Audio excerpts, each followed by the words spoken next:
வானொலியில் நீங்கள் கேட்டு மகிழ்ந்த தென்கட்சி கோ. சுவாமிநாதன் அவர்களின் இன்று ஒரு தகவல் கதை தொகுப்பினை கேட்கலாம். ஒரு காலத்தில் பிரஷ்யா அப்படின்னு ஒரு தேசம் இருந்தது. இப்போ ஜெர்மனி இருக்குல்ல, இதோட பெரும்பகுதி ஒரு காலத்தில் பிரஷ்யாங்கிற பேரில் இருந்தது. அப்போ அதுக்கு அரசராக இருந்தவர் மகா ஃப்ரெடரிக், அதாவது ஃப்ரெடரிக் தி கிரேட் அப்படின்னு சொல்லுவாங்க. அந்த ராஜாவுக்கு ஒரு சந்தேகம். நாம் பல வகையான வரிகளை விதித்து வசூல் பண்ணுறோம், அப்படி பண்ணி வருமானம் குறைஞ்சிக்கிட்டே போகுதே, இதுக்கு என்ன காரணமாக இருக்கும்? இதுதான் அவருக்கு ஏற்பட்ட சந்தேகம். ஒரு சமயம் அந்த அரசர் தம்முடைய அமைச்சர்களையும் பிரபுக்களையும் தளபதிகளையும் கூப்பிட்டு ஒரு விருந்து வச்சார்.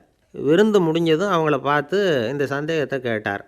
வரிகள் அதிகமாக விதித்து வருமானம் குறையறதுக்கு என்ன காரணம் அப்படின்னு கேட்டார். பல பேருக்கு இதுக்கு சரியாக பதில் சொல்ல தெரியல. அனுபவசாலியான ஒரு தளபதி எழுந்திரிச்சார். அரசே, அது எப்படிங்கிறத இப்போ உங்களுக்கு காட்டுறேன்னார். உடனே ஒரு பெரிய பனிக்கட்டி ஒன்றை தன்னுடைய கையில் எடுத்தார். அதை அப்படியும் எப்படியும் திருப்பி பார்த்தார். அப்புறம் அடுத்தவர்கிட்ட கொடுத்தார். அவரும் அதை அப்படியும் இப்படியும் திருப்பி பார்த்துட்டு அடுத்தபடியாக இருந்தவர்கிட்ட கொடுத்தார். இப்படியே இதை ஒவ்வொருத்தராக பார்த்துட்டு ஒவ்வொரு கையாக மாறி கடைசியில் மன்னர் கைக்கு போய் சேர்ந்தது. மன்னர் கைக்கு அந்த பனிக்கட்டி போய் சேர்ந்தப்போ அது கொஞ்சம் கொஞ்சமாக உருகி ஒரு பட்டாணி கடலை சைஸுக்கு ஆகிட்டுது. மன்னர் யோசனை பண்ணார், வரி அதிகமாக போட்டாலும் வந்து சேர்றது குறைவாக இருக்கிறதுக்கு என்ன காரணம் அப்படிங்கிறது அவருக்கு புரிஞ்சு போச்சு. காலம்தான் மாறிட்டு இருக்கே தவிர இந்த கையூட்டு வாங்குகிற பழக்கம் மாறினதாக தெரியல. இன்னொரு ராஜா இருந்தார். அவர் தன்னுடைய ராஜாங்கத்தில் லஞ்ச ஊழலே சுத்தமாக இருக்கக்கூடாது அப்படின்னு நினச்சார். அவர்கிட்ட பல்வேறு துறைகளுக்கும் பொறுப்பாக இருந்த பல பேரும் ரொம்ப சுத்தமாகவும் நேர்மையாகவும் இருந்தாங்க. ஒரே ஒருத்தர் மட்டும் எல்லார்கிட்டையும் லஞ்சம் வாங்கிட்டே இருந்தார். அவரை வேறு துறைகளுக்கு மாற்றி பார்த்தாரு. அந்த ராஜா என்னென்னமோ பண்ணி பார்க்குறாரு. எந்த வேலையை கொடுத்தாலும் அதுலேயும் லஞ்சம் வாங்கிறதுக்கு ஒரு வழியை உண்டு பண்ணிக்குவார் அந்த ஆள். ராஜாவுக்கு இது ஒரு பெரிய தலைவலியாக போட்டுது. இவர் என்ன பண்ணுறது, இவருக்கு என்ன வேலையை கொடுக்கறது, கொஞ்சம் கூட லஞ்சம் வாங்கிறதுக்கு சான்ஸே இல்லாத ஒரு வேலையை கொடுக்கணும் அப்படின்னு திட்டம் போட்டார். ஒரு நாள் அவருக்கு அந்த உத்தரவும் போட்டுட்டார். அதாவது அவருக்கு என்ன வேலைன்னா, கடற்கரையில் தான் அவருக்கு ஆஃபீஸ். அங்கேயே இருந்துக்க வேண்டியது. தினமும் எத்தனை கடல் அலை கரையில் வந்து மோதுது அப்படிங்கிறத கணக்கெடுத்து ராஜாவுக்கு தெரிவிக்க வேண்டியது. இதுதான் அவருக்கு வேலை. பேசாமல் அலையை எண்ணிட்டு உட்காந்துருக்கிட்டோம், அப்போவாவது அவர் லஞ்சம் வாங்குகிற சந்தர்ப்பம் இல்லாமல் போயிடும் அவருக்கு அப்படின்னு நினச்சார் ராஜா.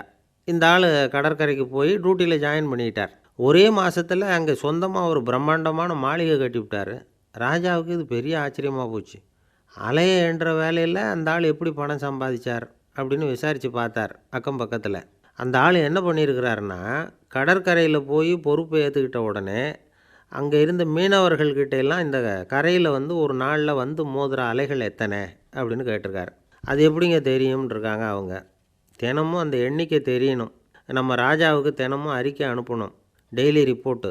தவறுனா நீங்கள் இந்த கடலில் போய் மீன் பிடிக்கிறதுக்கு ராஜாவோட அனுமதி கிடைக்காது அப்படின்ட்டுருக்காரு. உடனே மீனவர்கள்லாம் பயந்து போட்டாங்க. கடலுக்கு போகிறதுக்கு அனுமதி இல்லைன்னா பட்டினி கிடக்கிறது மாதிரி ஆகிடுமே. மெதுவாக அந்த ஆளுக்கிட்ட போனாங்க. காதோட காதாக சொன்னாங்க, ஐயா, எங்களால் வந்து கடல் அலையை வந்து எண்ண முடியாது. தினமும் எங்களால் முடிஞ்சதை உங்களுக்கு பணமாக கொடுத்துட்றோம்.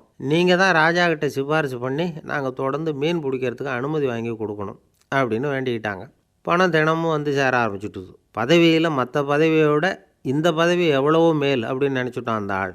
அது மட்டும் இல்லை, தயவு பண்ணி என்னை இந்த இடத்த விட்டு மாற்றி விடாதீங்க சார் அப்படின்னு வேற கேட்க ஆரம்பிச்சிட்டானான். ஒரு ஊரில் ஒரு இளைஞன் இருந்தான். ஒரு நாள் அவன் ஒரு குருவை தேடிக்கிட்டு புறப்பட்டான். ஊரை விட்டு வெளியில் போனான். போகிற வழியில் ஒரு காடு. அந்த காட்டில் ஒரு மரத்தடியில் ஒரு பெரியவர் உட்காந்துருக்கிறார். அமைதியாக மௌனமாக அவர் அமர்ந்திருக்கிறார். இந்த பெரியவரை விசாரிக்கலாம், குருவை தேடி கண்டுபிடிக்கிறதுக்கு இவர் ஏதாவது ஒரு வழி சொல்லி கொடுப்பார் அப்படின்னு நினச்சிக்கிட்டு அவரை நெருங்கினான். ஐயா, எனக்கு ஒரு குரு தேவை, எங்கே கிடைப்பார், அவரை எப்படி அடையாளம் கண்டுபிடிக்கிறது, அதை பற்றி ஏதாவது விவரம் சொன்னீங்கன்னா நான் கண்டுபிடிச்சிக்குவேன் அப்படின்ட்டுருக்கான். பெரியவர் நிமிர்ந்து பார்த்தார். தம்பி, அது ரொம்ப சுலபம். அவர் வயசானவராக இருப்பார். என்னை விட சுமார் 30 வயசு அதிகமாக இருக்கும். அவர் ஒரு மரத்தடியில் தான் உட்காந்துருப்பார் அப்படின்ட்டுருக்கான். சரிங்க பெரியவரே, அது என்ன மாதிரியான மரம், எப்படி இருக்கும் அப்படின்னு கேட்டிருக்கான். பெரியவர் அந்த விவரங்களையும் சொல்லியிருக்கிறாரு. அது மட்டும் இல்லை, சந்திக்கிற நாள், நேரம், வினாடி முதற்கொண்டு எல்லா விவரங்களையும் துல்லியமாக சொன்னாராம். இவ்வளவு விவரங்களை இவரால் எப்படி சொல்ல முடியுது அப்படின்னு இவனுக்கு ஆச்சரியம். இருந்தாலும் அந்த பெரியவர் கடைசியாக ஒரு விவரம் சொன்னார். அது என்ன தெரியுமா, எப்படியும் நீ அவரை சந்திக்கிறதுக்கு ஒரு 30 வருஷம் ஆகும் அப்படின்னு சொல்லிவிட்டாரான். ரொம்ப நன்றிங்க பெரியவரே அப்படின்னு சொல்லிவிட்டு அந்த இளைஞன் புறப்பட்டுருக்கான். இப்போ அவனுக்கு குரு பற்றின விவரம் எல்லாம் கிடச்சிட்டுது, சந்திக்கிற நேரமும் தெரிஞ்சுட்டுது. ஆனால் 30 வருஷம் அவரை தேடி அலைய வேண்டியிருக்குமே. அவன் தேட ஆரம்பித்தான். காடு மலை எல்லாம் சுற்றி அலைஞ்சான். பல வருஷங்கள் தேடினான். அலுத்து போயிட்டான். கடைசியில் அவனுக்கும் வயசாகிட்டுது. கடைசியில் தன்னுடைய சொந்த ஊருக்கே திரும்பி போய்கிட்டு இருந்தான். அங்கே ஒரு மரத்தடியில் அவன் தேடிக்கிட்டு இருந்த குருநாதர் கிடைச்சார். யார் அவருன்னா, 30 வருஷத்துக்கு முன்னாடி வழி சொல்லி கொடுத்தாருல அதே பெரியவர். அவருக்கு இப்போ 30 வயசு அதிகமாக இருந்தது. அதே மரம். அன்றைக்கி பெரியவர் சொன்ன அடையாளம் இப்போ பொருத்தமாக இருந்தது. இப்போ அந்த பெரியவர் சொன்னார், சரியாக வந்து சேர்ந்துட்டேன், வா, உனக்காக தான் நான் இவ்வளவு காலமும் காத்துக்கிட்டு இருந்தேன் அப்படின்னாராம். என்ன சொல்கிறீங்கன்றிருக்கான். 30 வருஷத்துக்கு முன்னாடி என்கிட்ட வந்தியே, அப்போவே என் காலம் வந்து முடிஞ்சு போயிருந்தது. அப்போவே என்ன உனக்கு அடையாளம் தெரியல, அதனால் இவ்வளவு காலம் உனக்காக காத்துட்ருக்கும்படி ஆகிட்டுது அப்படின்னாராம். ஐயா, அப்போவே நீங்கள் சொல்லியிருக்கலாமே, இதுதான் 30 வருஷம் கழித்து நீ சந்திக்க போகிற இடம், நான் தான் உன்னுடைய குரு அப்படின்னு சொல்லியிருக்கலாமே அப்படின்ட்டுருக்கான். அந்த பெரியவர் சிரிச்சுக்கிட்டே இதுக்கு பதில் சொன்னாராம். நான் எவ்வளவோ விவரமாக தான் சொன்னேன், நீ சரியாக புரிஞ்சிக்கல.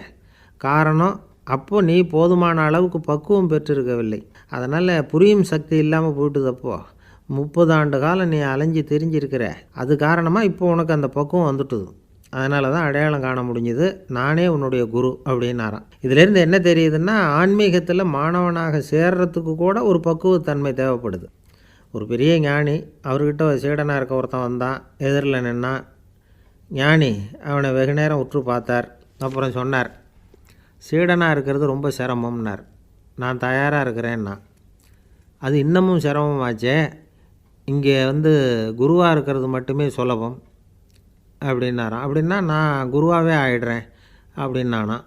இது போலவே இந்த காலத்தில் கதை ஒன்று உண்டு. ஒரு பள்ளிக்கூடத்தில் வகுப்பு ஆசிரியர் மாணவனை திட்டிக்கிட்டு இருந்தார். டேய், நீ 100க்கு 10 மார்க்கு தான் வாங்கிக்கிட்டு இருக்க. இவ்வளவு மோசமாக நீ படித்தா கடைசியில் மாடு மேய்க்கிறது கூட லாய்க்கு இல்லாதவனா ஆகிடுவேன். அதுக்கப்புறம் என்ன செய்ய போகிறேன் அப்படின்னாராம். பையன் தலையை சொரிஞ்சிக்கிட்டே சொன்னானா, சார் அப்படின்னா ஒன்று செய்கிறேன் அப்படின்னானா. இவர் கேட்டிருக்கார், என்ன செய்ய போகிறேன்னு. வேறு என்ன சார், உங்களை மாதிரி ஒரு ஆசிரியர் ஆகிடுறேன் அப்படின்னானா. இமயமலை அடிவாரத்தில் ஒரு மடம். அங்கே ஒரு சன்னியாசி இருந்தார். அவர்கிட்ட ஒருத்தர் வந்தார். சுவாமி, ஆசையை உதற நினைக்கிறேன், முடியல, ஒட்டிக்கிட்டே வருது அப்படின்னாராம். இப்படி உட்கார, ஒரு கதை சொல்கிறேன் அப்படின்னு சொல்லி அவர் சொல்ல ஆரம்பித்தாராம். அவர் சொன்ன கதை என்னென்னா, ஒரு ஊரில் ஒரு ஆள் இருந்தான். அவன் பேர் குப்புசாமி. அவன்கிட்ட எப்பவும் ஒரு பழைய தொப்பி இருக்கும், விடவே மாட்டான். அதனால் அவனை எல்லோரும் தொப்பி சாமி அப்படின்னு தான் கூப்பிடுறது வழக்கம். ஒரு புது தொப்பி வாங்கிக்கப்படாதாப்பா அப்படின்னு நண்பர்கள்லாம் சொல்லி பார்த்தாங்க. பணத்துக்கு எங்கே போவேன் அப்படின்னு விட்டானான். பணம் வச்சுருக்கான், செலவு பண்ண மனசு வரல, மகா கஞ்சன். பழைய பாட்டில்கள்லாம் வாங்கி விற்றுக்கிட்டு இருந்தான். அப்படி ஒரு தடவை பழைய கண்ணாடி சாமான்களை ஏலத்தில் எடுத்தப்போ அதில் ஒரு அருமையான சென்ட்டு பாட்டில் கிடச்சிது. உடனே ஒரு ஐடியா பண்ணான். அந்த சென்ட்டை வந்து சின்ன சின்ன பாட்டில்களில் அடைச்சி ஜன்னல் ஓரமாக அடுக்கி வச்சுட்டான். அதை விற்றா நிறைய பணம் கிடைக்குமே. அதனால் இதுக்கு இடையில் ஒரு நாள் அவன் வந்து அப்படியே உட்காந்துருந்தான். அந்த நேரம் நண்பன் வந்தான். ஏண்டா, உன் பழைய தொப்பியை மாற்றப்படாதா, ஊரில் எல்லோரும் கேலி பேசுகிறாங்களே உன்னை தொப்பி சாமின்னு அப்படின்னு சொல்லி கேட்டிருக்கான். இந்த சென்ட்டு பாட்டில் விற்றதும் பணம் வரும், அதுக்கப்புறம் பார்க்கலாம் அப்படின்னு நானா. இவன் சரி வா, நீச்சல் குளத்துக்கு போயிட்டு வருவோம் அப்படின்னு கூப்பிட்ருக்கான் நண்பன். 2 பேரும் போனாங்க. அதே நேரம் அந்த ஊர் நீதிபதியும் அங்கே குளிக்க வந்தாராம். அவர்கிட்ட இருந்தது விலை வசந்த ஒரு புது தொப்பி. அதை அங்கே இருந்த ஸ்டாண்டில் மாட்டிவிட்டு குளிக்க போனார். இதுக்கிடையில் குப்புசாமி குளிச்சுட்டு வந்தான். அவனுடைய பழைய தொப்பியை காணலை. அந்த புது தொப்பியை பார்த்தா இது நண்பனுடைய வேலை தான் அப்படிங்கிறதாக புரிஞ்சுக்கிட்டு அதை எடுத்து மாட்டிகிட்டு வந்துட்டான். நீதிபதி குளிச்சுட்டு வந்து பார்க்குறாரு, தொப்பியை காணும். போலீஸில் புகார் கொடுத்தார். அவங்க வந்து தேடினாங்க. ஒரு மூலையில் பழைய தொப்பி கிடச்சிது. அடடா, இது நம்ம குப்புசாமியோட தொப்பி இல்லையா அப்படின்னு நானா ஒருத்தன். உடனே அவன் வீட்டுக்கு தேடிட்டு போயிருக்காங்க. அங்கே போய் பார்த்தா புது தொப்பி அங்கே இருக்குது. உடனே அவனுக்கு 1000 ரூபா அபராதம் போட்டாங்களாம். அவன் பணத்தை கட்டிவிட்டு ரொம்ப எரிச்சலோடு வீட்டுக்கு வந்தான். பழைய தொப்பி கண்ணில் பட்டுது. மறுபடியும், உன்னால் தானே எனக்கு 1000 ரூபா நஷ்டம் அப்படின்னு சொல்லி அதை எடுத்துக்கிட்டு அப்படி போயிருக்கான். அந்த ஊர் குளத்தில் வீசி எரிஞ்சிட்டு வந்துட்டான். அது மீன் பிடிக்கிற ஒருத்தன் கையில் சிக்கிச்சு. அவன் வர்ற வழியில் அதை எடுத்து வேகமாக வீசி எறிஞ்சான். அது நேராக குப்புசாமி வீட்டு ஜன்னல் வழியாக உள்ளே வந்து இந்த சென்ட்டு பாட்டில்கள் மேலே விழுந்து எல்லாம் உடஞ்சி நொறுங்கி போச்சு. குப்புசாமி பார்த்தான். தோட்டத்தில் ஆழமாக ஒரு குழியை வெட்டினான். அந்த தொப்பியை போட்டான், மூடிவிட்டான். இதை அடுத்த வீட்டுக்காரன் பார்த்தான். ஏதோ புதையல் தான் வச்சுருக்கான் போல இருக்குன்னு நினச்சான். போலீஸில் போய் புகார் கொடுத்துட்டான். மறுபடியும் போலீஸ். குழியை தோண்டினாங்க. பழைய தொப்பி மறுபடியும் வெளியில் வந்தது. எல்லோரும் சிரிக்கிறாங்க. அன்னைக்கு ராத்திரியே அந்த தொப்பியை எடுத்துக்கிட்டு நேராக புறப்பட்டான். ஒரு கல்லில் அதை சேர்த்து கட்டி குடிநீர் தொட்டி இருக்கும்ல, அதில் போட்டுட்டு வந்துட்டான். இனிமேல் என்ன பண்ணும் பார்ப்போன்னு. ஒரு நாள் திடீர்னு குழாயெல்லாம் அடைப்பட்டு போச்சு. மாநகராட்சி அலுவலர்கள் வந்து என்னன்னு பார்த்தா அந்த பழைய தொப்பி குழாயை அடைச்சிக்கிட்டு இருக்குது. இது குப்புசாமியோட தொப்பிங்கிறது தான் எல்லாருக்கும் தெரியுமே. உடனே குடிநீரை வந்து பாழாக்கணத்துக்காக குப்புசாமிக்கு கோர்ட்டு 2500 ரூபா அபராதம் போட்டுவிட்டுது. அதையும் கட்டிவிட்டு வெளில வந்தான். கடைசியாக முடிவு பண்ணான். ஒரு நெருப்பு குச்சியை கிழிச்சான். தொப்பியை கொளுத்தினான். எரிஞ்சுது. எடுத்து வெளில எரிஞ்சான். கொஞ்ச நேரத்தில் தீ அணைப்பு படம் வந்துட்டுது. ஆமாம், இவன் எடுத்து எரிஞ்சது வெளியில் விழுந்து வீட்டு கூரையே பற்றிக்கிட்டு எரிய ஆரம்பிச்சுட்டுது. அவனோட பணத்தாசையும் அதோடு சேர்ந்து எரிஞ்சு போச்சான். இப்படி ஒரு கதை. இந்த கதையை சொல்லி முடித்தார் அந்த இமயமலை அடிவாரத்தில் இருந்த சன்னியாசி. இப்போ அந்த குப்புசாமி எங்கே இருக்கிறான்னு கேட்டார் எதிரில் இருந்தவர். இதோ உன் எதிரிலே இருக்கிறான், நான் தான் அந்த குப்புசாமி அப்படின்னாரான் அந்த சன்னியாசி. அந்த குப்புசாமிகிட்ட இருந்தது மாதிரி ஒரு பழைய தொப்பி நம்ம ஒவ்வொருத்தர்கிட்டையும் உண்டு. அதை எப்படி தொலைக்கிறதுன்னு தெரியாமல் தடுமாறிக்கிட்டு இருக்கிறோம். அது என்ன தொப்பிங்கிறீங்களா? அதுதான் நம்மை சூழ்ந்திருக்கிற மாயை அப்படிங்கிறார் சுவாமி சின்மயானந்தர். மெய்ஞானம் கிடைக்கிறப்போ மாயை வந்து எரிஞ்சு போகும் அப்படிங்கிறது அவருடைய கருத்து. நம்மால் ஒருத்தர் வேகமாக ஓடி வந்தார். காலில் மாட்டியிருந்த பழைய செருப்பு ரெண்டையும் ஆவேசமாக தூக்கி ஒரு கிணத்துல போட்டுட்டு வெறுங்காலோடு நடந்து வந்துக்கிட்டு இருக்கிறார். ஏன் அப்படி பண்ணீங்க அப்படின்னு கேட்டோம். அந்த செருப்புக்கு சொந்தக்காரன் வந்து பின்னாடி வந்துக்கிட்டு இருக்கிறான், அதனால் அப்படி பண்ணேன் அப்படிங்கிறார் இவர். ஒரு ஊரில் ஒரு ராஜா இருந்தார். பெரிய அரண்மனையில் தான் இருக்கிறார். எல்லா வசதியும் இருந்தது. இருந்தாலும் அவர் எல்லாரும் சொல்கிறது எப்படி தெரியுமா? பிச்சைக்கார ராஜா. அப்படி ஒரு பேர் அவருக்கு நிலச்சி போச்சு. ஜனங்களும் சரி, மற்ற தேசங்களில் உள்ளவங்களும் சரி, அவர் அந்த பேர் சொல்லியே குறிப்பிடுறது வழக்கமாக போட்டுது. இது அவருக்கு ரொம்ப கவலையாக போச்சு. என்ன இது, நம்மளை தேடி வர்றவங்களுக்கெல்லாம் நாம் சோறு போடுறோம், நம்ம புகழ்ந்து பாடல் ஏற்றி கொண்டு வர்ற புலவர்களுக்கெல்லாம் அவங்க எப்படி வந்தாலும் ஒருவேளை சோறு போடணுங்கிறது உத்தரவு. இவ்வளவுலாம் செஞ்சும் நம்மளை போய் பிச்சைக்கார ராஜான்னு எல்லாரும் சொல்கிறாங்களே, அது ஏன், எதுக்காக இப்படி சொல்கிறாங்க? இதுதான் ராஜாவுக்கு குழப்பம். சரி, இதை பற்றி நம்ம அமைச்சர்கள்கிட்ட கேட்கலாமா அப்படின்னு யோசனை பண்ணார். இந்த விஷயத்தை போய் அவங்கக்கிட்ட எப்படி கேட்குறதுன்னு அவருக்கு தயக்கமாக இருந்தது. கௌரவ குறைச்சலாக தெரிஞ்சுது அவருக்கு. சரி, சாதாரண குடிமக்கள்கிட்ட இதை பற்றி கேட்கலாமா அப்படின்னு யோசனை பண்ணார். கேட்கலாம். ஆனால் அவங்க யாரும் ராஜா முன்னாடி வந்து நின்று தைரியமாக பேசக்கூடிய அளவுக்கு இல்லை. ராஜாவோட குழப்பம் நாளுக்கு நாள் அதிகமாக போச்சு. கடைசியாக அவர் ஒரு முடிவுக்கு வந்தார். அதாவது இதை பற்றி ஒரு பிச்சைக்காரங்கிட்டே கேட்டு பார்த்துட்டா என்ன. இதுதான் அவர் பண்ண முடிவு. உடனே மாறு வேஷம் போட்டுக்கிட்டு நகர்வலம் போனார். ஒரு பிச்சைக்காரனை கண்டுபிடிச்சார். இதை பாருப்பா, நம்ம ராஜாவை எல்லாரும் பிச்சைக்கார ராஜான்னே சொல்கிறாங்களே, அதுக்கு என்ன காரணமாக இருக்கும் அப்படின்னு கேட்டார். அதுக்கு அவன் சொல்கிறான், இதுக்கான பதிலை இன்னும் ஒரு 30 நாளில் சொல்கிறேன் அப்படின்னா. உடனே இவருக்கு சந்தோஷம். உண்மையை அவங்ககிட்ட சொன்னார். நான் வேறு யாரும் இல்லை, நான் தான் இந்த நாட்டு ராஜா. இப்போ நீ என் கூடவே வந்துடும், அரண்மனையிலேயே தங்கிக்கோ. 30 நாள் கழித்து எனக்கு பதில் சொல்லிவிட்டு அதுக்கப்புறமா நீ போகலாம் அப்படின்னு சொல்லி அழைச்சிட்டு வந்துட்டார். அரண்மனையில் ஒரு மூலையில் அவன் தங்கிறதுக்கு இடம் கொடுத்தார். தினம் 2 வேளையும் இவனுக்கு சோறு போடுங்க அப்படின்னு உத்தரவு போட்டார். ராஜா கொடுத்த இடத்துல போய் உக்காந்துக்கிட்டான் அந்த பிச்சைக்காரன். தினமும் அந்த அரண்மனையில் நடக்கிறதையெல்லாம் கவனிச்சிக்கிட்டு வந்தான். வேளைக்கு சாப்பாடு வரும், சாப்பிட்டுக்கிட்டு இருக்கான். இப்படி 30 நாள் முடிஞ்சுது. ராஜா வந்தார். என்ன, என்னோட கேள்விக்கு பதில் என்னன்னு கண்டுபிடிச்சிட்டியான்னார். கண்டுபிடிச்சிட்டேன்னா. என்ன எல்லாரும் பிச்சைக்கார ராஜான்னு சொல்கிறாங்களே, அது நியாயமாக படுதா உனக்குன்னு கேட்டார். நியாயமாக தான் படுது, சந்தேகம் இல்லாமல் நீங்கள் பிச்சைக்கார ராஜா தான். என்ன தான் நீங்கள் வசதியோடவும் படைபலத்தோடவும் இருந்தால் கூட நீங்கள் வந்து எங்கள் வர்க்கத்தை சேர்ந்த ஆசாமி தான் அப்படின்னு அடித்து சொல்லிவிட்டான் அந்த ஆள்.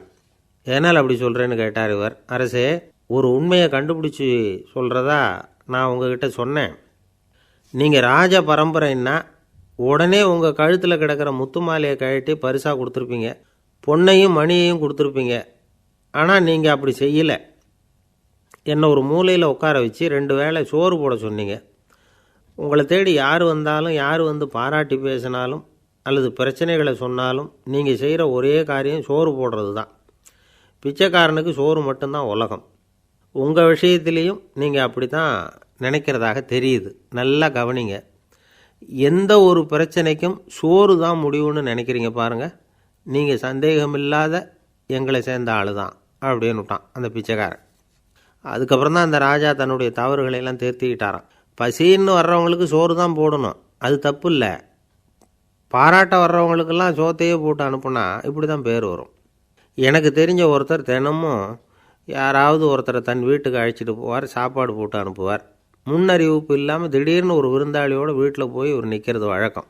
அந்த அம்மாவும் இவருக்காக தயார் பண்ணி வச்சுருந்ததை இவர் அழைச்சிட்டு வந்திருக்கிற விருந்தாளிக்கு போட்டுருவாங்க. விருந்தாளி சாப்பிட்டுட்டு போனதுக்கப்புறம் இவர் மனைவிகிட்ட உனக்கு சிரமம் வேணாம் அப்படின்னு சொல்லிவிட்டு பக்கத்தில் உள்ள ஒரு ஹோட்டலுக்கு போய் காசு கொடுத்து சாப்பிட்டுட்டு வந்துடுவார். பல நாள் இப்படி நடக்கும். ஒரு நாள் அவரை தனியாக கூப்பிட்டுக்கிட்டு போய் ஏன் இப்படி பண்ணுறீங்கன்னு கேட்டோம். அதுக்கு அவர் சொல்கிறாரு, எங்கள் வீட்டு சாப்பாட்டிலேருந்து தப்பிக்கிறதுக்கு எனக்கு வேறு வழி எதுவும் தெரியல சார், அதனால தான் இப்படி பண்ணிகிட்ருக்கிறேன் அப்படின்னார் ரொம்ப பரிதாபமாக. ஒருத்தன் எப்படி நடந்துக்கிறாங்கிறத வச்சு தான் அந்த ஆள் எப்படிங்கிறத நாம் முடிவு பண்ணுறோம். ஆளுமைன்னு சொல்கிறோம்ல, அதுக்கு சூழ்நிலைகளை ஆளுகின்ற தன்மை அப்படின்னு விளக்கம் கொடுக்குறார் ஒரு உளவியல் நிபுணர். சரி, ஒரு மனிதனுடைய ஆளுமையை உருவாக்குகிற விஷயங்கள் என்னென்ன? பிறப்பு, வளர்க்கப்பட்ட விதம், படிப்பு, நண்பர்கள், சமுதாயம், இப்படி நிறைய உண்டு. ஆளுமையின் அடிப்படையில் சில மனநோய்கள் உண்டாகுது. அதெல்லாம் என்னென்னங்கிறத தெரிஞ்சு வச்சுக்கிட்டோம்னா நம்ம கூட இருக்கிறவங்கள அடையாளம் கண்டுபிடிக்கிறதுக்கு அது ரொம்ப உபயோகமாக இருக்கும். ஃப்ரெனாய்டு ஆளுமை அப்படின்னு ஒன்று. இந்த கோளாறு உள்ளவங்க எப்படி இருப்பாங்க தெரியுமா? அதிக உணர்ச்சி, சந்தேகம், பொறாமை இதெல்லாம் அதிகமாக இருக்கும். வளைஞ்சு கொடுக்க மாட்டாங்க. அடுத்தவங்களோட இணக்கமான உறவு இருக்காது. அவங்க செய்கிற தப்புக்கெல்லாம் அடுத்தவங்களை குறை சொல்லிகிட்டு இருப்பாங்க. இது ஒரு ரகம். அடுத்தது ஸ்கிசாய்டு ஆளுமை அப்படின்னு சொல்கிறாங்க. இந்த கோளாறு உள்ளவங்க அடுத்தவங்களோட பழக கூச்சப்படுவாங்க. சின்ன வயசுலேயே இது ஆரம்பமாயிடுது. பகல் கனவுலேயே சஞ்சரிப்பாங்க. அவங்களுடைய விரோதம், கோபம் இதை கூட வெளியில் காட்டிக்க முடியாமல் இருப்பாங்க. இவங்களுக்கு அகமுகம், பிரச்சனைகள்லேருந்து ஒதுங்கி எதுலேயும் ஈடுபாடு இல்லாதவங்களாக இருப்பாங்க. இப்படி ஒரு ரகம். அடுத்தது சைக்ளோதமிக் ஆளுமை அப்படின்னு சொல்கிறாங்க. அது என்னென்னா, உணர்ச்சிகளில் ஏற்றத்தாழ்வு அதிகமாக இருக்குமா. சில சமயம் பார்த்தா மகிழ்ச்சியாக இருப்பாங்க, சில சமயம் சோகமாக உட்காந்துருப்பாங்க. அவங்க மனநிலைக்கு தகுந்த மாதிரி சமூக நிகழ்ச்சிகளில் பங்கெடுத்துக்குவாங்க. இன்னொரு வகை என்னென்னா எண்ணப்பீடிகை ஆளுமை அப்படின்னு பேர் வச்சுருக்கிறாங்க. அதுக்கு இவங்களுக்கெல்லாம் கரெக்டாக இருக்கணும். எல்லாம் சட்டத்திட்டம் எதுலேயும் ஒரு ஒழுங்குமுறை, இப்படி எதிர்பார்க்குற மனோபாவம். இவங்க எதிர்பார்ப்புக்கும் வரன்முறைக்கும் மற்றவங்க கட்டுப்படணும்னு நினைப்பாங்க. இந்த நிலைமை நீடித்தா என்ன ஆகும் தெரியுமா? அலைக்கழிக்கிற எண்ணங்கள் திரும்ப திரும்ப ஒரே செயலை செய்ய தூண்டுற மன தளர்ச்சிக்கு ஆளாயிடுறாங்க. அடுத்தது ஹிஸ்டீரியா ஆளுமை. சின்ன விஷயத்தையெல்லாம் பெருசுப்படுத்தி நாடகமாக்குற நடிகர்கள் இவங்க. உணர்ச்சி அதிகம் உள்ளவங்க. இவங்க மன எழுச்சியில் பக்குவமின்மை, குழந்தைத்தனம், முதிர்ச்சியின்மை எல்லாம் இருக்கும். தன்னலம் மிக்க குணம்.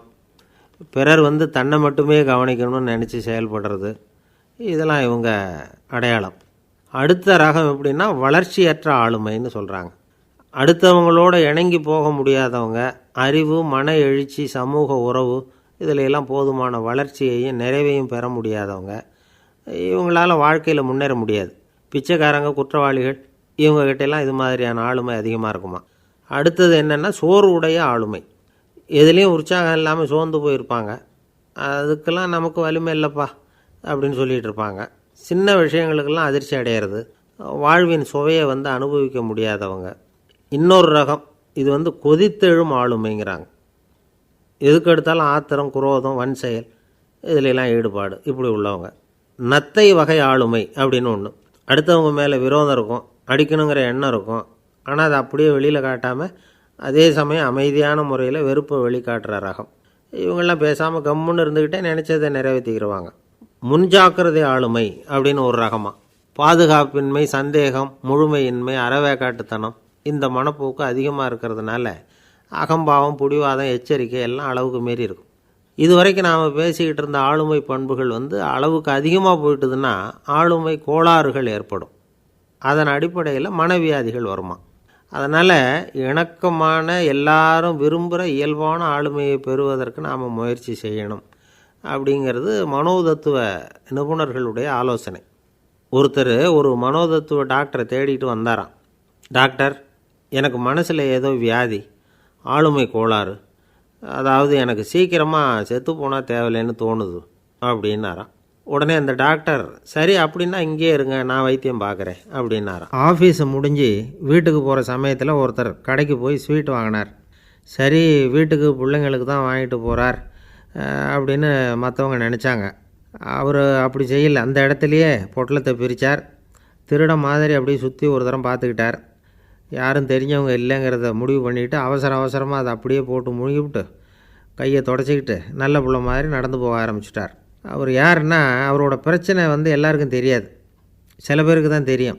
அதாவது அவர் உடம்பில் சர்க்கரை இருக்குதுன்னு டாக்டர் சொல்லிவிட்டாராம். அதனால் வீட்டில் சர்க்கரையே இவர் கண்ணில் காட்டுறதில்ல. அதனால் இவர் யார் கண்ணிலையும் படாமல் இப்படிப்பட்ட வேலைகள்லாம் செய்கிறது வழக்கம். யாருக்கும் தெரியாமல் இப்படி ஸ்வீட்டை வாங்கி சாப்பிட்டுட்டு அவர் பாட்டுக்கு போயிடுறது. இப்படிப்பட்டவங்களுக்கெல்லாம் கொஞ்சம் ஆறுதலான தகவல் இன்றைக்கி. அது என்னென்னா, நாம் சாப்பிட்ற சர்க்கரைக்கும் நம்ம உடம்பில் உள்ள சில கோளாறுகளுக்கும் அப்படி என்ன தான் சம்மந்தம் இருக்குது. இதை பற்றி சமீபத்தில் சில ஆராய்ச்சிகள்லாம் நடந்திருக்குது. ஏன்னா சர்க்கரைன்னாவே விஷம் மாதிரி அதை பார்க்குறவங்களும் சில பேர் உண்டு. சின்ன பிள்ளைங்களுக்கு வயத்தில் பூச்சி உண்டாகிறதுலேருந்து பெரியவங்களுக்கு நீரிழிவு வர்ற வரைக்கும் எல்லாத்துக்கும் சர்க்கரை தான் காரணம்னு சொல்லிகிட்டு இருக்கிறோம். ஆனால் அந்த அளவுக்கு பயப்பட வேண்டிய அவசியம் இல்லை அப்படின்னு சொல்கிறாங்க. சர்க்கரை வியாதி, இருதய நோய், பித்த நீர்ப்பை நோய், இதெல்லாம் சில நோய்கள்லாம் நாம் சாப்பிட்ற சர்க்கரைக்கும் தொடர்பு இருக்குன்னு நினைக்கிறோம். ஆனால் அப்படி சம்பந்தம் உண்டுங்கிறதுக்கு போதுமான அளவுக்கு ஆதாரம் இல்லை அப்படிங்கிறாங்க ஆராய்ச்சியாளர்கள். ஒரே ஒரு சம்பந்தம் தான் உறுதியாக இருக்குதான். அதுவும் இந்த பல் சிதைவு அப்படின்னு இருக்கு இல்லையா, அந்த சர்க்கரை சாப்பிட்றதுக்கும் இந்த பல் சிதைவுக்கும் சம்பந்தம் இருக்குது அப்படிங்கிறத மட்டும் உறுதியாக சொல்கிறாங்க. சர்க்கரைன்னா நாம் சாப்பிட்ற ஜீனி மட்டும் இல்லை, பழம், காய்கறி, பால், தேன், இப்படி எல்லாத்துலேயும் அது இருக்குது. கேரட்டு கொடுக்குற சத்தில் 88% சர்க்கரை, ஆப்பிள் கொடுக்குற சக்தியில் 95% சர்க்கரை. இது ஜீனி சர்க்கரை, இது ஆப்பிள் சர்க்கரை அப்படிங்கிற வித்தியாசம்லாம் உடம்புக்கு கிடையாது. ரெண்டுமே உடனடியாக சக்தி கொடுக்குது. ஒரு ஸ்பூன் சர்க்கரையில் 16 கலோரி தான் சத்து இருக்குது. அதிகமாக சர்க்கரை சாப்பிட்டா நீரிழிவு வந்துருங்கிறது தப்பான ஒரு அபிப்பிராயம். டயபெட்டிஸுங்கிறது ஒரு மெட்டபாலிக் டிஸார்டர், அவ்வளவுதான். அதாவது நாம் சாப்பிட்ற சர்க்கரையை நம்ம உடம்பு திறமையாக உபயோகப்படுத்திக்க முடியல அப்படின்னு அர்த்தம். அதனால தான் அதிகமாக இனிப்பு வேணாம்னு சொல்கிறோம். ஏற்கனவே உடம்பால் முடியாத ஒன்றை மறுபடியும் அது தலையில் சுமத்தி அதிகமாக வேலை வாங்க வேணாமே அப்படிங்கிறதுக்காக தான். ஆகாரத்தில் அதிகமாக சர்க்கரை இருந்தால் அதனால் உடனே சர்க்கரை வியாதி வந்துடும்ங்கிறதுக்கு விஞ்ஞான ரீதியாக போதுமான ஆதாரம் இல்லை. அதனால் எப்போவாவது அதிகமாக ஸ்வீட்டு சாப்பிட்டுட்டா ஐயோ அதிகமாக சாப்பிட்டோமோ என்ன பண்ண போகுது தெரியலையே அப்படின்னு நினச்சி மனசை போட்டு குழப்பிக்க வேண்டியதில்லை. பொதுவாக எதுவுமே அதிகமாக வேண்டாம், எல்லாம் சீராக இருந்தால் போதும். நீரிழிவுங்கிறது புதுசாக வந்துட்ட ஒரு நோய் இல்லை, ரொம்ப காலமாகவே இருக்கிற ஒன்று தான். நம்ம முன்னோர்கள் இதை மதுமேகம் அப்படின்னு சொல்லுவாங்க. அதை கட்டுப்படுத்துறதுக்கு அவங்களே சில வழிமுறையை சொல்லி வச்சுருக்கிறாங்க. அது என்னென்னா வேறு ஒன்றும் இல்லை, இந்த பாவக்காய், முள்ளங்கி, அருகம்புல், அவ்வளவுதான். வெள்ளை முள்ளங்கி இருக்குல்ல, அதை வாரத்துக்கு 3 நாள் சாப்பிட்டுக்கிட்டு வாங்க. நூலுக்கோல் ரொம்ப நல்லது. இல்லைன்னா முள்ளங்கி சாறு 1 ounce சாப்பிட்டுட்டு வரலாம். ரத்தத்தில் சேர்கிற சர்க்கரை அளவை இதெல்லாம் கட்டுப்படுத்துது. சிறுநீரில் காணப்படுகிற சர்க்கரை அளவையும் சமநிலைப்படுத்துது.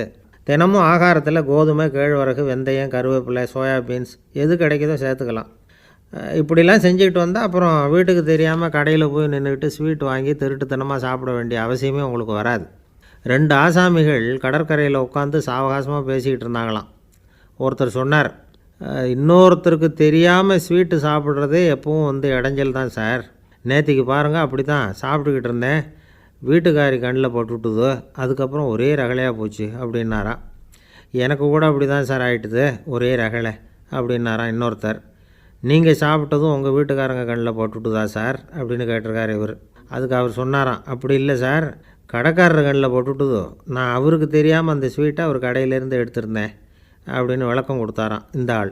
ஒரு நண்பர் அவசரமாக என்கிட்ட ஓடி வந்தார். அப்புறம் சொன்னார், என்னால் நம்பவே முடியல சார், என் பையனா அப்படி அப்படின்னு சொல்லி ஆச்சரியப்பட்டார். உங்கள் பையன் அப்படி என்ன தான் செஞ்சுட்டான் அப்படின்னு கேட்டேன். என்னால் முடியாத ஒரு காரியத்தை அவன் செஞ்சுட்டான் சார் அப்படின்னார். அது என்னன்னு தான் சொல்லுங்களேன். என்ன 5வது வகுப்பில் அவன் ஒரே தடவையில் தேறிட்டான் சார், அதாவது ஒரே அட்டம்ப்டில் பாஸ் ஆகிருக்கான் அப்படின்னார் மூச்சு வாங்க. கஷ்டப்பட்டு பரீட்சை எழுதுனது அவன், இவருக்கு ஏன் மூச்சு வாங்குது? நம்மால் செய்ய முடியாத ஒரு காரியத்தை இன்னொருத்தர் செய்யும் பொழுது அது நமக்கு ஆச்சரியமாக இருக்குது. சர்க்கஸ் பார்க்குறோம், ஒருத்தர் அந்த இடத்துல தொங்குறார், அது நமக்கு ஆச்சரியம். ஏன்னா அது நம்மால் முடியாத காரியம். நம்மால் முடியாத ஒன்றை அடுத்தவர் எளிதாக செய்யும் பொழுது நாம் மருள்வது இயற்கை. இதை தான் தொல்காப்பியம் மருட்கை அப்படின்னு சொல்லுது. இந்த வியப்பு இருக்குதே, இது 4 வகையில் ஏற்படுறதாக தொல்காப்பியம் சொல்லுது. அது என்ன 4 வகை? முதல் வகை எப்படின்னா, புதுமையான அரிய செயல்களை செய்கிறது. 2வது வகை என்னென்னா பெரும் செயல்களை செய்கிறது. 3வது வகை என்னென்னா மிக நுட்பமான செயல்களை செய்கிறது. 4வது வகை என்னென்னா ஆக்கம் தரும் செயல்களை செய்கிறது. புதுமை, பெருமை, சிறுமை, ஆக்கமோடு மதினம் சாலா மருட்கை 4 அப்படிங்கிறது தொல்காப்பியம். இன்றைக்கி விஞ்ஞானம் புதுசு புதுசாக எதையோ கண்டுபிடிக்குது. ஆரம்பத்தில் அது ஆச்சரியமாக இருக்குது, அப்புறம் அது நமக்கு பழகி போடுது. வானொலி பெட்டி புதுசாக வந்தப்போ ஒரு பெட்டி பேசுதுங்கிறது எவ்வளோ பெரிய ஆச்சரியம். இப்போ யாரும் அதை ஆச்சரியமாக பார்க்குறதில்ல. மதினம் சாலா மருட்கை அப்படின்னு ஒரு சொற்றொடர் வருது பாருங்கள். அதில் கருத்தாழம் உண்டு. எதை பற்றியும் போதுமான அளவு புரிந்து கொள்ளாத போது ஒருத்தர் ஆச்சரியப்படுறார். புரிந்து கொண்ட பிறகு ஆச்சரியம் மறைஞ்சு போடுது. மிக நுட்பமான செயல்களும் நம்ம ஆச்சரியப்பட வைக்கும். ஒரு அரிசியில் ஒரு திருக்குறள் எழுதி காட்டுறாங்க, ஒரு முட்டை ஓட்டுக்குள்ளே ஓவியம் தீட்டி காட்டுறாங்க. கருங்கல் சிற்பங்களில் எவ்வளவு நுட்பமான வேலைப்பாடுகளை எல்லாம் பார்த்து ஆச்சரியப்படுறோம். இது மாதிரி ஆக்கப்பூர்வமான அரிய செயல்களை செய்கிறது கூட வியப்பை உண்டு பண்ணும். குப்பை கூலங்களை கூட வாழ்க்கைக்கு பயன்படுகிற பொருளாக மாற்றுகிறவர்கள் இருக்காங்க. அவர்களுடைய செயல் வியப்பு அளிக்குது. இடைக்காட்டு சித்தர் பாடின 30 நூலில் வர்ற ஒரு பாடல், ஆற்றல் பிறர் அறிதலின் அகம் கிளர்வு உறுதலின் கற்று அறி பாணர் கழுமிய கோடலின் தோற்றம் உருகவே போற்றல் சால் வியப்பே. ஒருத்தருடைய ஆற்றல் தெரியாமல் இருந்தது, அவருடைய அரிய செயலை பார்க்கும் பொழுது வியப்பாக இருந்தது, மனசுக்குள்ளே கிளர்ச்சி. பாவலர்கள் இவர்களுடைய புகழை பாடி மற்றவர்களும் தெரிந்து கொள்ளுமாறு செய்கிறார்கள். அப்படிங்கிறது தான் ஒரு யதார்த்தமான உண்மை. ஆக எல்லா வகையிலும் மக்கள் தங்களுடைய வாழ்க்கையில் முன்னேறுவதற்கான வழிகாட்டுகிற ஒரு மெய்ப்பாடு தான் வியப்புங்கிறது. இந்த காலத்தில் நம்ம எப்படியெல்லாம் ஆச்சரியப்பட வைக்கிறாங்க.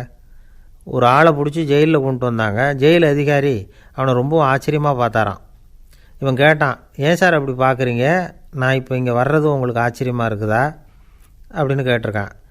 இதுக்கு ஜெயில் அதிகாரி சொல்லியிருக்கார், நீ இப்போ இங்கே வந்ததில் எனக்கு ஒன்றும் ஆச்சரியம் இல்லைப்பா, ஏற்கனவே நீ இங்கேருந்து விடுதலையாகி போய் 6 மாதம் ஆச்சு, இவ்வளவு லேட்டாக வர்றியே அதுதான் எனக்கு ஆச்சரியமாக இருக்குது அப்படின்னாராம். ஒருத்தர் ஒரு தவறு செஞ்சு விட்றாருன்னு வச்சுக்கோங்க, உடனே நீ செஞ்சது தவறு அப்படின்னு சொல்கிறது ஒரு வகை. அதுக்கு பதிலாக எது சரின்னு அவர் புரிந்து கொள்ள உதவி செய்கிறது இன்னொரு வகை. இந்த 2வது வகை இருக்குது பாருங்கள், நிர்வாக இயலில் இது ரொம்ப முக்கியம். அலுவலகத்தில் வேலை பார்க்குற ஒருத்தர் முக்கியமாக தெரிஞ்சுக்க வேண்டியது என்ன தெரியுமா? சக ஊழியர்கள்கிட்ட எப்படி பழகணும், மேலதிகாரிகள்கிட்ட எப்படி பழகணும், தனக்கு கீழே வேலை செய்கிறவங்கக்கிட்ட எப்படி பழகணும், வாடிக்கையாளர்கள்கிட்ட எப்படி பழகணும், இவங்க எல்லார்கிட்டையும் செம்மையான உறவை ஏற்படுத்திக்கிறது எப்படி, இதையெல்லாம் சொல்லிக் கொடுக்குற பாடம் தான் இன்டர் பர்சனல் ஸ்கில், திறமையான உறவு அப்படிங்கிறது. எந்த வேலையில் இருந்தாலும் சரி, இந்த உறவுகளை வளர்க்கும் திறன் உள்ளவங்க சீக்கிரம் முன்னுக்கு வந்துடுறாங்க. மற்றவங்கக்கிட்ட உறவை பலப்படுத்திக்கிறது எப்படி அப்படின்னு தெரிஞ்சுக்கிட்டோம்னா எந்த ஒரு தடையையும் சுலபமாக தாண்டி செய்கிற தொழிலில் முன்னுக்கு வந்துடலாம். ஹார்வர்டு பல்கலைக்கழகத்தில் ஒரு கணக்கெடுப்பு பண்ணி பார்த்தாங்களாம். பார்க்குற வேலையில் எது மாதிரி குணாதிசயம் உள்ளவங்க வேகமாக முன்னுக்கு வர்றாங்க அப்படின்னு தெரிஞ்சுக்கிறதுக்காக இந்த கணக்கெடுப்பு. வெவ்வேறு துறையில் வேகமாக முன்னுக்கு வந்திருக்கிற பல பேரை சந்தித்து இந்த சர்வேயை நடத்தியிருக்கிறாங்க. அவங்க கண்டுபிடிச்சி சொல்லியிருக்கிற உண்மை என்ன தெரியுமா? ஒருத்தர் ஒரு வேலையில் இருந்தால் அது சம்பந்தப்பட்ட சப்ஜெக்ட் பற்றிய அறிவு 35% இருந்தால் போதுமா. ஆனால் உறவுகளை வளர்க்கக்கூடிய திறன், இன்டர் பர்சனல் ஸ்கில்லு 65% வேணும். இப்படி உள்ளவங்க சீக்கிரம் முன்னுக்கு வந்துடுறாங்களாம். அதனால் ஒருத்தருக்கு வேலை சரியாக புரியலைன்னா கூட விவரமாக மற்றவங்கக்கிட்ட பழகிறது எப்படின்னு புரிஞ்சால் போதும், அவர் முன்னுக்கு வந்துடலாம். அலுவலகங்களில் மட்டும் இல்லை, எல்லா இடங்கள்லேயும் இது ரொம்ப முக்கியம். வீட்டுக்குள்ளேயும் இது ரொம்ப முக்கியம், வீட்டுக்கு வெளியேயும் இது முக்கியம். அடுத்தவங்கக்கிட்ட பழகிறது எப்படிங்கிறத தெரிஞ்சிக்காதவன் வாழ்க்கையில் முன்னேற முடியாது. இன்றைக்கி ஆயுதங்களால் காயப்படுத்தி கொள்ளுகிறவர்களை விட வார்த்தைகளால் காயப்படுத்தி கொள்ளுகிறவர்கள் தான் அதிகம். பெரியவங்க என்ன சொல்கிறாங்க தெரியுமா?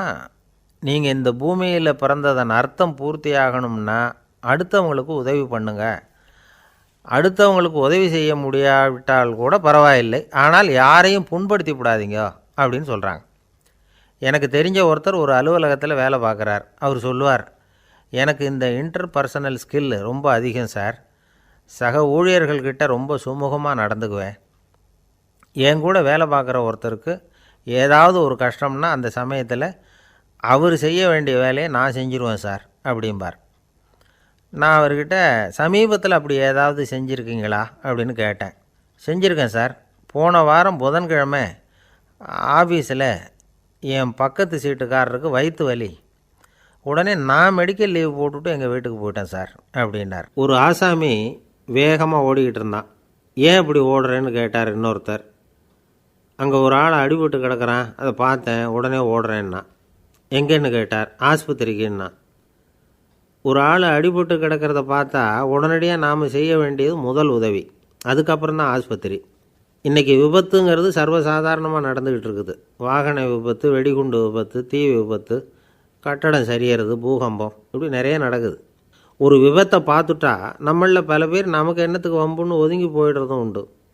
சில பேர் துணிஞ்சு கிட்ட போய் உதவி செய்கிறதும் உண்டு. அப்படி உதவி செய்ய நினைக்கிறவங்களுக்கு உபயோகப்படுற தகவல் இது. விபத்தில் காயமடைஞ்சவங்களை 3 பிரிவாக பிரிக்கலாமா. முதல் வகை கொஞ்சம் சீரியஸானது, உயிருக்கு உடனே ஆபத்து தரக்கூடியது. மூளை காயம், முகம், கழுத்து காயங்கள், இருதயம், நுரையீரல் காயங்கள், வயத்தில் உள்ளுறுப்பு காயங்கள், அதிகப்படியான இரத்தப்போக்கு, இதனால எல்லாம் பாதிக்கப்பட்டிருந்தால் அது முதல் வகை அப்படின்னு நாமளே மனசுக்குள்ளே முடிவு பண்ணிக்கணும். இவங்களுக்கெல்லாம் உடனடியாக முதல் உதவி கொடுக்கணும். தாமதப்படுத்தாமல் ஆஸ்பத்திரிக்கு கொண்டுகிட்டு போயிடணும். இப்படி கொஞ்சம் எச்சரிக்கையாக நடந்துக்கிட்டால் அவங்களில் பல பேரை காப்பாற்றி போடலாம். 2வது வகை எப்படின்னா, முதல் உதவி விரைவாக கிடைச்சா உயிர் பிழைக்கக்கூடிய மார்பு காயங்கள், கைகால் எலும்பு முறிவு, இடுப்பு முதுகெலும்பு காயம், சீரான இரத்த சேதம், இப்படிப்பட்டவங்களை 2வது வகையாக பிரிக்கணும். ஆபத்து இல்லாத சிராய்ப்புகள், சிறு காயங்கள், இரத்த உறைவுகள், இதனால் பாதிக்கப்படுறவங்க 3வது வகை.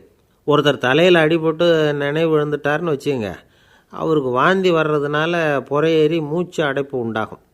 இப்படி ஆகாமல் இருக்கிறதுக்காக தலையை ஒரு பக்கமாக சாய்ச்சி வைக்கலாம். நாடி துடிப்பையும் இதய துடிப்பையும் தொட்டு பார்க்கணும்.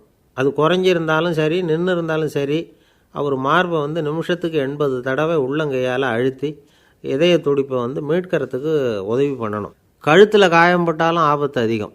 கழுத்துக்கு அடியில் ஒரு துண்டை மடித்து வைக்கலாம். 2 பக்கமும் சின்ன தலையணை அல்லது துணி மடிப்புகளை வச்சு கழுத்தை அதிகமாக அசையாமல் பார்த்துக்கலாம். முதுகெலும்பு முறிஞ்சிருக்குமோ அப்படிங்கிற சந்தேகம் இருந்ததுன்னா அவரை அதிகமாக அசைய விடக்கூடாது. அதிகமாக அசைஞ்சால் தண்டு இடத்துல பாதிப்பு ஏற்பட்டு கைகால் விளங்காமல் போயிடும். அவரை ஒரு கனமான போர்வை இல்லைன்னா பாயில் படுக்க வச்சு 4 பேர் மெதுவாக தூக்கி மருத்துவ உதவிக்கு அனுப்பி வைக்கலாம். கையெலும்பு முறிஞ்சிருந்தால் முறிஞ்ச பாகத்தை உடம்போடு சேர்த்து அசையாமல் கட்டி போடலாம். கால் எலும்பு முறிஞ்சிருந்தால் மற்ற காலோடு சேர்த்து கட்டி போடலாம். முறிஞ்ச பாகம் தொங்காமல் பார்த்துக்கணும். அப்போ தான் வீக்கம் உண்டாகாமல் இருக்கும். வெட்டு காயம், குண்டடிப்பட்ட காயம், இதிலெல்லாம் இரத்தப்போக்கு அதிகமாக இருக்கும். ரத்தம் வெளியேற ஆபத்து அதிகம். சுத்தமான துணியை பல மடிப்புகளை மடித்து காயத்தின் மேலே வச்சு அழுத்தமாக ஒரு 10 நிமிஷம் பிடிச்சிக்கணும். ரத்தம் நின்ன உடனே காயத்துக்கு கட்டு போடலாம். சில சமயம் காயம்பட்ட பாகத்தை உயரமாக தூக்கி பிடிச்சிக்கிட்டா தான் ரத்த கசிவு நிற்கும். இந்த விவரங்களையெல்லாம் கொஞ்சம் மனசில் வாங்கி வச்சுக்கிட்டோம்னா சமயத்தில் உதவும். ஏன்னா இந்த காலத்தில் விபத்து எந்த ரூபத்தில் எப்போ வரும்னு யூகிக்கவே முடியல. நண்பர் ஒருத்தர் சொன்னார், நேற்றுக்கு பாருங்கள் சார், என் கண்ணு முன்னாடியே ஒரு சின்ன விபத்து நடந்ததுன்னார். என்னென்னு விசாரித்தோம். ஒரு பஸ்ஸில் வந்துக்கிட்டு இருந்தேன். அந்த பஸ்ஸில் பின்பக்கம் படி ஓரமாக நின்றுக்கிட்டு இருந்த ஒருத்தர் ரோட்டில் விழுந்துட்டார். டிரைவர் அதை கவனிக்கலை, நிறுத்தாமல் அவர் பாட்டுக்கு போகிறாருன்னார். கண்டக்டர் உடனே விசில் கொடுத்து பஸ்ஸை நிறுத்த வேண்டியது தானே அப்படின்னோம். அதுதான் சார் முடியாமல் போச்சுன்னார் அவர். ஏன்னு கேட்டாங்க. தவறி கீழே விழுந்ததே அந்த கண்டக்டர் தான் சார் அப்படிங்கிறார். ஒரு நண்பர், அவர்கிட்ட பேசிக்கிட்டு இருந்தேன். மனித உறவுகள் பற்றி அவர் சொல்லிகிட்டு இருந்தார். அமெரிக்காவில் தந்தை மகன் உறவு எப்படி இருக்குது அப்படிங்கிறத விளக்கிறதுக்கு அவர் ஒரு கதையை சொன்னார். ஒரு அப்பா பகல் பூராவும் அலுவலகத்தில் வேலை, ஓடி ஆடி உழைச்சிக்கிட்டு களைச்சி போய் ராத்திரி 10 மணிக்கு மேலே வீடு திரும்பினான். வீட்டு வாசலில் அவரோட மகன் காத்துக்கிட்டு இருக்கிறான். இன்னமும் தூங்கலை. அப்பாவை வாசல்லையே தடுத்து நிறுத்தி, அப்பா உனக்கு சம்பளம் எவ்வளவு அப்படின்னு கேட்குறான். ஏற்கனவே ஆஃபீஸ் பிரச்சனைகளால் அலுத்து போய் திரும்புகிற அப்பாவுக்கு கோவம் வந்துடுது. என்னடா இப்படிலாம் கேளுன்னு உங்கள் அம்மா உனக்கு சொல்லி கொடுத்தாளா அப்படின்னு சொல்லிவிட்டு உள்ளே போய் சட்டையை கட்டி மாட்டிவிட்டு குளிச்சுவிட்டு மறுபடியும் வெளியில் வந்து உடையை மாற்றுகிற சமயம் அப்போ மறுபடியும் மகன் உள்ளே வந்து நிற்கிறான் அவர் முன்னாடியே. அப்பா உனக்கு எவ்வளவு சம்பளங்கிறான் மறுபடியும். அப்பாவுக்கு எரிச்சல் அதிகமாகிட்டுது. மணிக்கு $20 போதுமா அப்படின்னார். அப்படின்னா எனக்கு ஒரு $10 தர முடியுமான்னா மகன். இதுக்கு தான் என் சம்பளம் எவ்வளவுன்னு கேட்டியா? 2ஆம் வகுப்பு படிக்கிற உனக்கு எதுக்குடா $10 அப்படின்னு கத்திவிட்டு தொலைக்காட்சி பெட்டியின் முன்னாடி போய் உட்காந்துக்கிட்டு ஏதோ நிகழ்ச்சியை பார்க்க ஆரம்பிச்சிட்டார். கொஞ்ச நேரம் கழித்து மறுபடியும் மகன் வந்து நிற்கிறான். அப்பா ப்ளீஸ் எனக்கு ஒரு $10 கொடுக்க முடியுமா? மகனுடைய கண்களில் கண்ணீர். என்னடா அவன் கண்ணீரை காட்டி காரியம் சாதிக்கலாம்னு பார்க்குறியா? ஒரு காசு கூட கொடுக்க மாட்டான் போ அப்படின்னு விரட்டி விட்டான். மகன் கண்ணீரை தொடச்சிக்கிட்டே கண்ணை தொடச்சிக்கிட்டு பேசாமல் போய் படுத்துக்கிட்டானான். கொஞ்ச நேரம் ஆச்சு. அப்பாவோட கோபம் கொஞ்சம் கொஞ்சமாக குறைஞ்சிது. பிள்ளைகிட்ட கோபமாக கத்துனது தப்பு தாங்கிறது புரிஞ்சுது அவனுக்கு. எழுந்திரிச்சு போனான், படுக்கை இறக்கி போனான். மகனை பார்த்தான். அவன் தலையணையை கட்டி பிடிச்சிக்கிட்டு அழுதுகிட்டு இருக்கிறான். அவனை மெல்ல நெருங்கி அவங்ககிட்ட எதமாக பேசுகிறதுக்கு ஆரம்பித்தானான். எதுக்குடா உனக்கு $10 பள்ளிக்கூடத்தில் கேட்டாங்களா அப்படின்னு கேட்டானான். மகன் சொல்லியிருக்கான், இல்லை டாடி, உனக்கு 1 மணி நேரம் சம்பளம் $20ன்னு சொன்னேன். நீ ஏற்கனவே எனக்கு கொடுத்த பாக்கெட் மணி $10 என்கிட்ட இருக்குது. இப்போ நீ இன்னொரு $10 கொடுத்தீங்கன்னா அதையும் சேர்த்து $20 ஆகிடும். அந்த $20 நான் உனக்கு கொடுத்துருவேன். அப்படி கொடுத்தா நீ என் கூட 1 மணி நேரம் செலவழிப்ப இல்லையா? அதுக்காக தான் $10 கேட்டேன் அப்படின்னு சொன்னானான். அந்த அப்பா கண்ணு கலங்கி போச்சான். ஆதரவோடு தன்னுடைய மகனை கட்டி பிடிச்சி அழ ஆரம்பிச்சிட்டாராம். இதுதான் நண்பர் சொன்ன கதை. அமெரிக்கா மட்டும் இல்லை, உலகம் பூராவும் இன்றைக்கி மனித உறவுகள் இப்படி தான் மாறிட்டுருக்கு. பெரியவர்கள் அறிவுரை என்ன தெரியுமா? உங்கள் குழந்தைகளிடமிருந்து குழந்தை பருவத்தை பிரித்து விடாதீர்கள் அப்படிங்கிறது தான். அதாவது இன்றைய குழந்தைகள் தங்கள் பிருந்தாவனத்தை இழந்து விடுகிறார்கள் அப்படிங்கிறது அவங்களுடைய கருத்து. இந்த நிலைக்கு நாம் காரணமாக இருந்துடக்கூடாது. குழந்தைகளோட விளையாடுவோம், குடும்பத்தோடு உறவாடுவோம் அப்படிங்கிறது தான் நம்முடைய நோக்கமாக இருக்கணும். இன்றைய உறவு முறைக்கு இன்னொரு உதாரணம் சொல்லுவாங்க. ஒருத்தர் வந்தாராம், அவர் பக்கத்தில் ஒரு சின்ன பையன். நாம் அவரை விசாரிக்கிறோம், யார் இந்த பையன் அப்படின்னா அவர் சொல்கிறார், இவன் எனக்கு தூரத்து உறவு அப்படின்னாராம். இந்த தூரத்து உறவுன்னா எப்படின்னு இருக்கான். இதுக்கு அவன் சொல்லியிருக்கிறான், இவன் எங்கள் அப்பாவுக்கு 8வது புள்ளை அப்படின்னானான். ஒரு ஊரில் ஒரு பெரிய ஞானி இருந்தார். அவர் படுக்கையில் இருந்தார். இன்னும் கொஞ்சம் நேரம்தான் அவர் இந்த உலகத்தில் இருக்க போகிறார். அவரை சுற்றி ஏகப்பட்ட கூட்டம். ஏற்கனவே அவருடைய உபதேசங்களை கேட்டவங்க பல பேர் அவரை சுற்றி நிற்கிறாங்க. அந்த ஞானி மெதுவாக கண்ணை திறந்து பார்க்குறார். எல்லாரும் அவருடைய கடைசி வார்த்தையை கேட்கறதுக்காக அவளோட காத்துக்கிட்டு இருக்கிறாங்க. அந்த ஞானி மெதுவாக பேச ஆரம்பித்தார். நான் என்னுடைய வாழ்நாள் பூராவும் உங்களுக்கு நிறைய போதனைகள் சொல்லிக்கிட்டு இருக்கிறேன். பேரானந்தம், மகிழ்ச்சி, தியானத்தன்மை இதை பற்றியெல்லாம் சொல்லியிருக்கிறேன். இப்போ நான் வேறு ஒரு கரைக்கு போய்கிட்டுருக்கிறேன். நான் இனிமேல் இந்த கரையில் இருக்க மாட்டேன். நீங்கள் நான் சொன்னதையெல்லாம் கேட்டீங்க, ஆனால் எதையும் நீங்கள் நடைமுறைப்படுத்தி பார்க்கல. எல்லாம் கேட்டதோடு சரி, அதோடு விட்டுவிட்டீங்க. அப்புறம் அதை தள்ளி போட்டுக்கிட்டே வந்துட்டீங்க. மேலும் அதை தள்ளி போடுறதுல எந்த பிரயோஜனமும் கிடையாது. இப்போ நான் போய்கிட்டு இருக்கிறேன், உங்களில் யாராவது என்னோட வர்றதுக்கு தயாரா அப்படின்னு கேட்டார். அவ்வளவுதான். யாரும் வாயை திறக்கலை. ஒரே மௌனம், சத்தமே இல்லை. ஒருத்தர் பார்த்துக்கிட்டே நிற்கிறாங்க. அந்த கூட்டத்தில் ஒரு ஆள் அந்த ஞானி கூடவே 40 வருஷத்துக்கு மேலே இருந்திருக்கிறான். அவனும் வாயை திறக்காமல் இன்னொருத்தன் முகத்தை பார்த்துக்கிட்டே நிற்கிறான். இந்த சமயத்தில் பின்னாடி நின்றுக்கிட்டு இருந்த ஒருத்தன் கையை தூக்கினான். ஞானி அவனை பார்த்தார். சரி, ஒருத்தனுக்காவது நம்மோட வர்றதுக்கு தைரியம் இருக்குது அப்படின்னு நினச்சார். ஆனால் அந்த ஆள் என்ன சொன்னான் தெரியுமா? ஐயா, நீங்கள் கேட்குறப்போ நான் உடனே எழுந்திருக்கல, கையை மட்டும்தான் தூக்கினேன். என்ன காரணம்னா, நான் எப்படி அடுத்த கரைக்கு சேர்றதுங்கிறது தெரிஞ்சுக்கிறதுக்காகத்தான். அந்த விவரத்தை மட்டும் இப்போ உங்ககிட்ட இருந்து நான் தெரிஞ்சுக்க ஆசைப்பட்றேன். ஏன்னா இப்போ நான் உங்கள் கூட வர்றதுக்கு தயாராக இல்லை. எவ்வளவோ காரியங்களை நான் இன்னும் இங்கே முடிக்க வேண்டி இருக்குது. வீட்டுக்கு ஒரு விருந்தினர் வந்திருக்கிறார். என்னுடைய இளைய மகனுக்கு கல்யாணம் பண்ணி வைக்கணும். அதனால் இன்றைக்கி உங்கள் கூட வர முடியாது. அது மட்டும் இல்லை, இப்போ உங்கள் கூட அடுத்த கரைக்கு வந்தால் திரும்பி வர முடியாதுன்னு வேறு சொல்கிறீங்க. அதனால் இப்போ நான் வரல. இன்னொரு நாள் நிச்சயமாக நான் வர்றேங்க, உங்களை சந்திக்கிறேன். அதனால் இப்போ நீங்கள் இன்னொரு தடவை எங்களுக்கு விளக்கமாக சொல்லணும். ஏற்கனவே பல தடவை சொல்லியிருக்கிறீங்க. தயவு பண்ணி இப்போ ஒரு தடவை சொன்னீங்கன்னா சௌகரியமாக இருக்கும். அந்த அடுத்த கரையை அடையிறது எப்படி? இப்போ ஒரு தடவை அதை விளக்கமாக சொல்லிட்டிங்கன்னா நல்லா ஞாபகப்படுத்திக்குவேன். அது சரியான சமயம் வர்றப்போ இது எனக்கு உதவியாக இருக்கும் அப்படின்னு நானும். ஆனால் உண்மை என்ன தெரியுமா? அந்த சரியான சமயம் வரவே இல்லை அப்படிங்கிறது தான் உண்மை. இப்படி அந்த கதை முடியும். இந்த கதை அந்த ஒரு ஆளுக்கு மட்டும் இல்லை, கிட்டத்தட்ட எல்லாருக்குமே அது பொருந்தும் அப்படிங்கிறாங்க விவரம் தெரிஞ்சவங்க. எல்லாருமே அந்த சரியான தருணத்துக்காக தான் காத்துக்கிட்டு இருக்கிறாங்களாம். அதுக்காக ஜோசியம் பார்க்குறாங்க, கைரேகை பார்க்குறாங்க, நாளைக்கு என்ன நடக்குங்கிற ஆவலில் எல்லோரும் காத்துக்கிட்டு இருக்கிறாங்க. ஆனால் அந்த ஒரு நாள் ஒருபோதும் வரப்போகிறதில்ல. நீங்கள் தள்ளி போடுறதுக்காக பல அர்த்தமில்லாத காரணங்களை தேடுறீங்க அப்படிங்கிறார் ஒரு ஞானி. காத்திருக்கிறதுலேயே நம்ம காலம் ஓடி போயிடுது. ஏன்னா இன்றைக்கி நாம் சிந்திக்கிறது நாளைக்கு நாம் சிந்திக்கிறது இல்லை. ஒவ்வொரு நாளும் ஒவ்வொரு மாதிரி போயிடுது. நாளைக்கு மறுநாளை பற்றியே சிந்திக்கிறோம். இப்படியே அது பாட்டுக்கு போயிடும். கரையை தொட்டு பார்க்குறது எப்போ? இதுதான் கேள்வி. நமக்கு வேண்டியப்பட்ட ஒருத்தர் ஒரு ரயில்வே பிளாட்ஃபாரத்தில் நின்றுட்டு இருக்கிறார். அங்கே இருக்கிறவங்ககிட்ட கேட்குறாராம், விசாரிக்கிறார், ஏங்க கிழக்க போகிற ரயில் போயிட்டுதுங்களான்னாராம். போயிட்டுதுன்னு இருக்கிறாங்க. கொஞ்ச நேரம் கழித்து ஏங்க மேற்க போகிற ரயில் போயிட்டுதுங்களான்னு கேட்டிருக்காரு. போயிட்டுதுங்களான்ட்ருக்காங்க. அப்புறம் கொஞ்சம் நேரம் கழித்து மறுபடியும் ஏங்க 10:30 மணி வண்டி போயிட்டுதான்னு கேட்டிருக்காரு. தொடர்ந்து காலையிலேருந்து சாயந்தரம் வரைக்கும் இப்படி ஒரே இடத்துல நின்றுட்டு கேட்டுக்கிட்டே இருக்கிறார். இதை பார்த்துக்கிட்டு இருந்த ஒருத்தர் அவர்கிட்ட ஏங்க நீங்கள் எங்கே போகணும் அப்படின்னு கேட்டாராம். இவர் மெதுவாக சொன்னாராம், இந்த ரயில்வே லைனை தாண்டி அந்த பக்கம் போகணும் அப்படின்னாராம்.